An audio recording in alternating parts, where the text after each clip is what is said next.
From the National Press Club in Washington, D.C., this is Update One, the club's official podcast. It features newsworthy stories originating from the NPC facilities, as well as broader topics related to journalism, communications, press freedom, and transparency.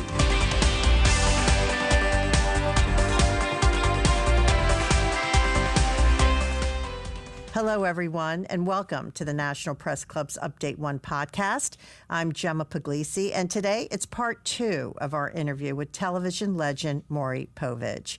As you all may know, he signed off on his program Maury this fall after 31 years. His mark on such programs as Panorama, A Current Affair, The Maury Povich Show, and Maury make him one of the most celebrated talk show hosts. The last 3 programs I just mentioned span 36 years. He's the only person in the history of syndicated television to have back-to-back successful programs.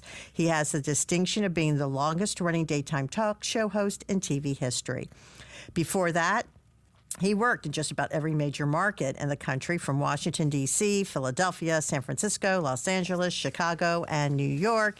He also covered some of the biggest stories of our time during his career, from the aftermath of JFK's assassination, the riots in D.C. after Martin Luther King's assassination, as well as anti-Vietnam War demonstrations and Watergate. For this incredible career, Povich recently received the National Association of Television Program Executives Brandon Tartikoff Legacy Award. And in 2019, this broadcast committee honored Povich and his wife, journalist Connie Chung, with the National Press Club's Legends Award for their work in the broadcast industry. Welcome again, Maury. Thank you, Gemma. Nice to be with you. So I want to talk a little bit, you talked a little bit about, what it was like in the 80s and the 90s, like the height of television and talk show host. Right. Today, TV has changed so much. Are there, I'm thinking of what syndicated programs we have. How has it completely changed, in your opinion? It's interesting. There are still some programming in the traditional way. You know, Ellen was very successful. She just left her show. There are shows on the air in the traditional sense. Many Kelly Clarkson, right? Kelly Clarkson's now is doing a great show. Mm-hmm. She's doing okay. Drew Barrymore's trying to make it. There are a couple of others, but for the most part, I don't want to say it's a dinosaur. Right. But it's the problem is the only way to survive now is with a niche audience. You can't have a mass appeal show. Right. And I say that because of what the reality is. The reality is, with all the streaming services, with that phone in the hands of people, all the possibilities, the alternatives that people can go to in terms of getting their entertainment or information, you're never going to have. I mean, you can see it in late nights. Not the same. Those audiences are drastically they're declining. Well, and some are declining a bit. Right. It's been hard. And late night was just like daytime. It was pretty fierce and competitive, but it's changed a bit. People are on their phones. They're on their phones late at night, or they're on streaming services late at night, or they're watching Netflix or Prime or Hulu or whatever. The area is so vast now. There's so many that choices. You almost have to rely on a niche audience, and I think that's what's happened. And so the advertisers understand that, and so all they want to do is to make sure that they know who that niche audience is, so they can take their products and apply to that small audience.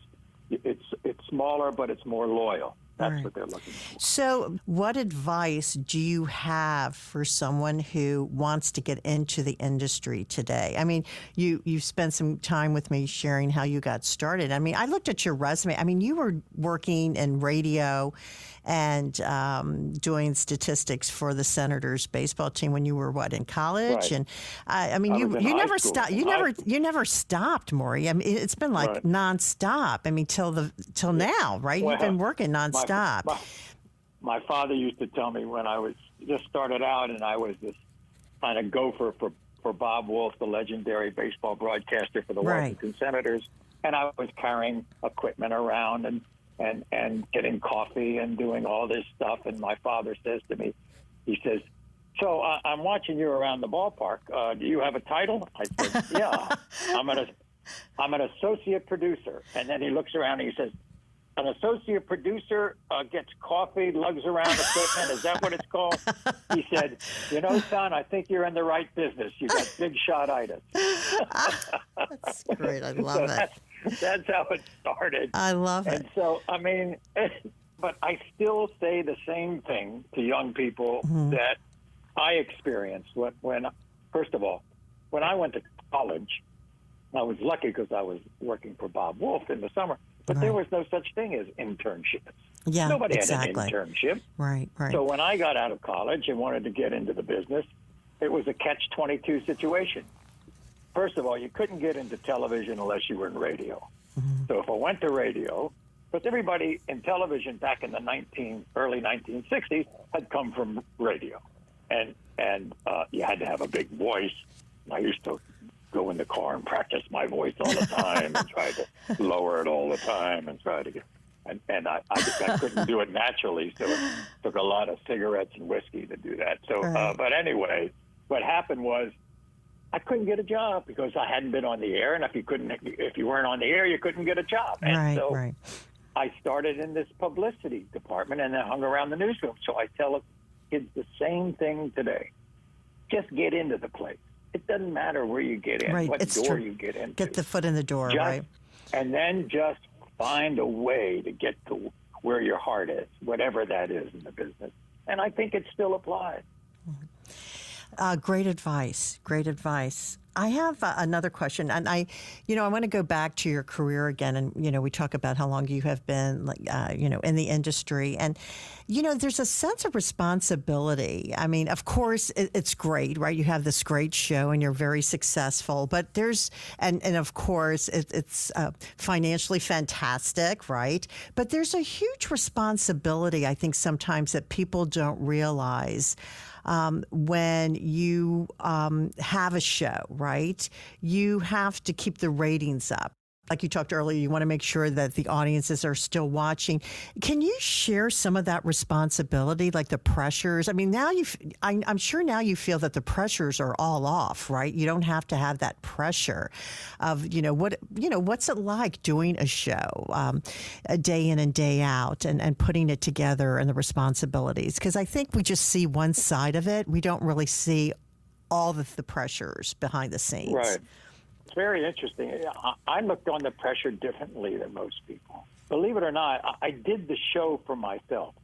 My father always would say, with his readers, I said, "You write for the readers?" He says, "No, I write for myself. I bring the readers along because they want to know what I think about things. So that's why I write. I write for myself." Right. And I always felt that I did the show for myself because I was always trying to be a storyteller and to give viewers something that they had not heard or seen before. Right. And so I relied on that. I don't know whether you want to call it a talent or a trait or whatever. That I relied on that. The pressure for me, when it came to ratings and things, were the 100 people who've been working for me all this time. Oh, yes. I wanted to make sure that they still had work, that they still could be employed. I mean, I was on, fortunately, long enough where I saw my staff get married. This is I saw my great. staff have kids. Yeah. I saw my staff's kids go to college. I saw the fact that they were able to have health care for the rest of their lives. That, to me, was the pressure. Fantastic, yeah. And that's incredible. It was interesting. On the last show, my kids were there, my two daughters and our son, Bonnie and my son, and they hadn't been around the show at all, but they were amazed at, it's when I teared up, is when my staff teared up because of what we lived together for all those years. I mean, most of my staff was with me 25 and 30 years. That is so great. No television program. I was just going to say that. No news organizations like that anymore. No television program is like anymore. It doesn't exist anymore. And, you offered such security to your staffers, which is really great. And people often talk about it. It's a family, right? It's a family, right, for all those years. Yeah, you're talking like decades. I didn't tear up the fact that I was leaving or anything. I teared up when I saw them get teary because of their way of thanking me for all these years. I mean, that's incredible. That drove me. Right. That drove me to the Kleenex. As we continue on, I wanted to say, we all know that you did this, and you're the king of daytime television. But many people may not know. Of course, you own your own production company, right? Mopo Entertainment, that produces original programming. But some people may not know this, and I did not know this, Maury, that in 2003. You won an Academy Award. You were an executive producer of Twin Towers, and it won an Academy Award for Best Documentary. Can you tell me about that?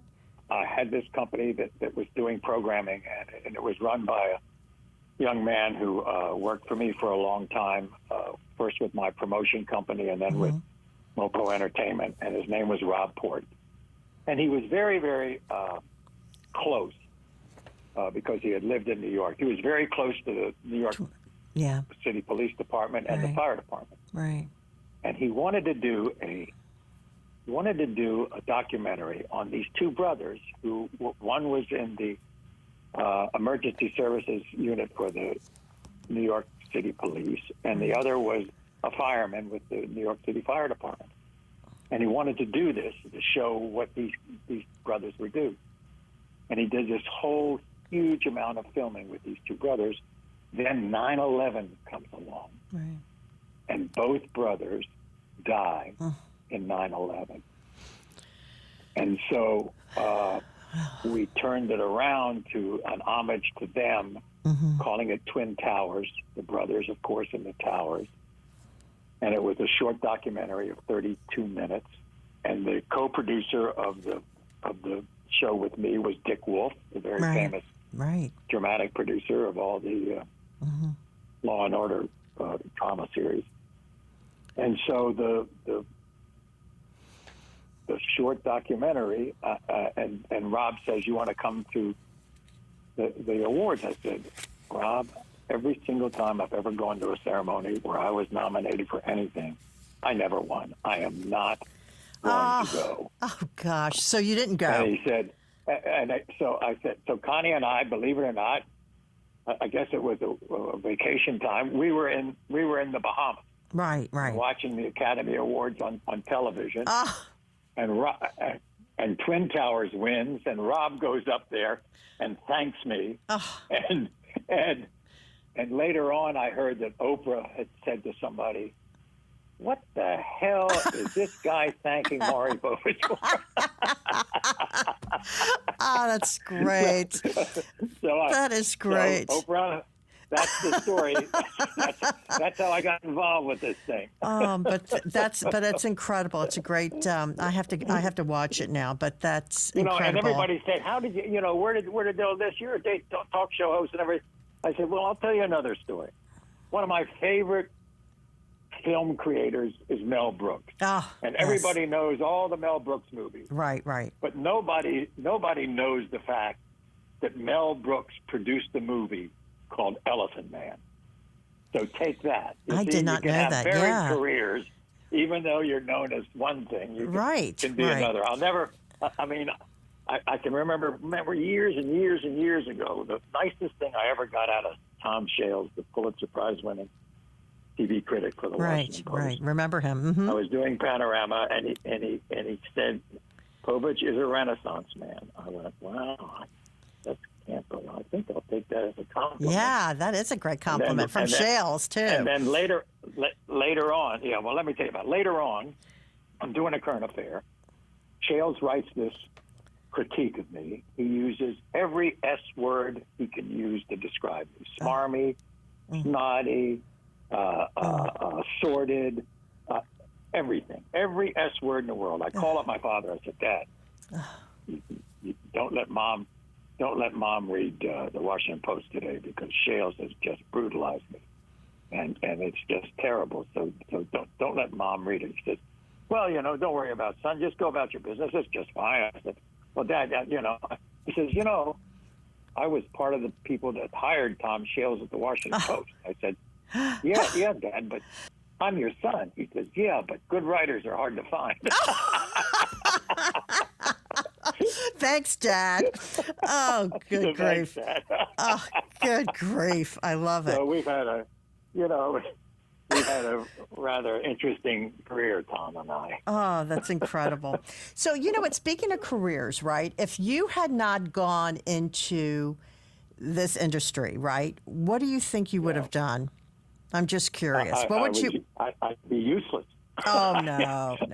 I couldn't think of it. I mean, I guess I'd probably end up a teacher somewhere. Oh, or maybe great. teaching history or English or something like that. I mean, that's great. I have absolutely no faculty for anything that would be considered a true profession, except for maybe teaching. I mean, I guess, I never thought about it. Right. Because, as you said, since I was 16 years old, I've been hanging around this business trying to make a name for myself. My father said I was in the right business. So I'm going to throw an invitation out to you and Connie. Whenever you want to come to Washington, I'm an assistant professor in the School of Communication at American University, and I would love for either of you, both of you, to be guest speakers. We'll have to set that up and have you come out here. We'd love to have you in a classroom. That's an open invitation. I have fond memories of American University because I spent 1 year there because when I was a terrible student at the University of Pennsylvania, and so that's a great school, Maury. That's an excellent university too. Well, they threw me out. They threw me out of the University of Pennsylvania because I flunked, and so because I was.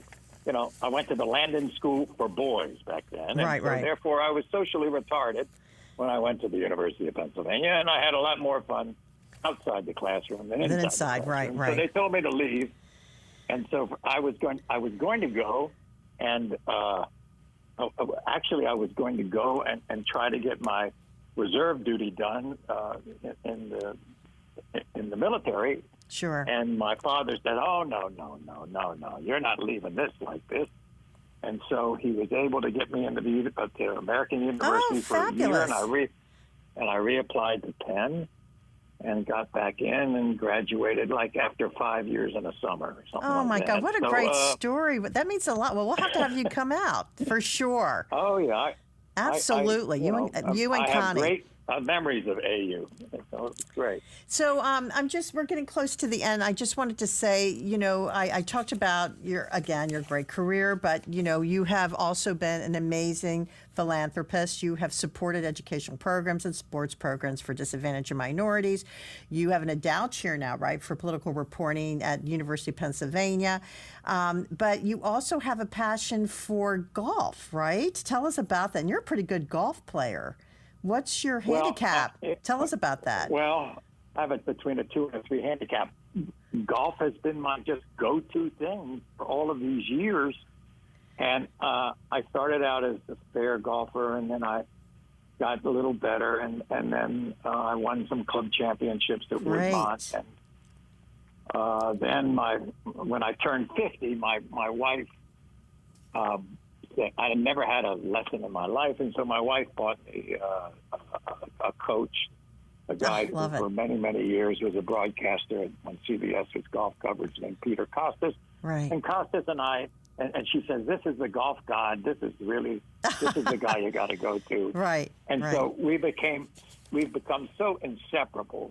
She now calls him the golf devil because I travel all over the country finding him to have lessons. But I got to the point where I played pretty good and started to play in some national competitions. Awesome. Terrific. And so that's where and now at 83 years old, I'm still, this is the craziest sport. I still think I can get better.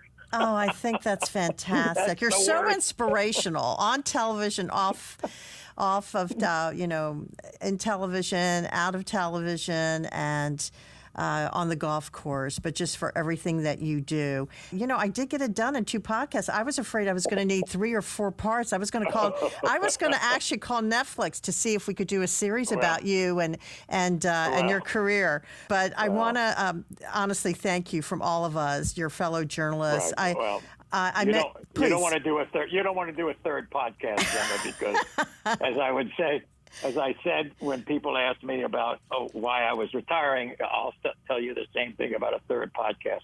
Enough is enough. Well, anyway, I could talk to you and Connie all day. I, wanted to mention, during the opening of my podcast, right, I mentioned that your colleagues here at the National Press Club gave you and Connie the Legends, a broadcast award for your careers. And honestly, we also gave it to individuals who show amazing kindness and being gracious and overall supporting one another in the industry, and that is you. And we want to thank you for all you have given us. And congratulations. And I'm so glad we'll still be hearing about you and seeing you. And congratulations. I appreciate it, Gemma. Thank you. Okay, I'd like to come back to the National Press Club because my first memory was I covered the National Press Club giving Harry Truman a birthday party in 1964. Oh, fabulous. I can remember covering that for radio. Oh, great. My colleagues will love that and love to hear that. Okay. So thank you, everybody. And thank you, Maury so much, Povich. This is a wrap for Update One podcast. Again, my thanks to Maury Povich, to my colleagues Mark Hamrick, Adam Cano, and Mike Hempen on the National Broadcast Committee here at the club. And all of you, thank you all for listening. It was just an honor to talk to Maury Povich. I'm Gemma Puglisi, and I'll see you the next time. Thank you. You have been listening to Update One, the official podcast of the National Press Club, the world's leading professional organization for journalists and a vigorous advocate of press freedom worldwide. If you have any questions or comments about Update One, send an email to updateonepodcast@gmail.com.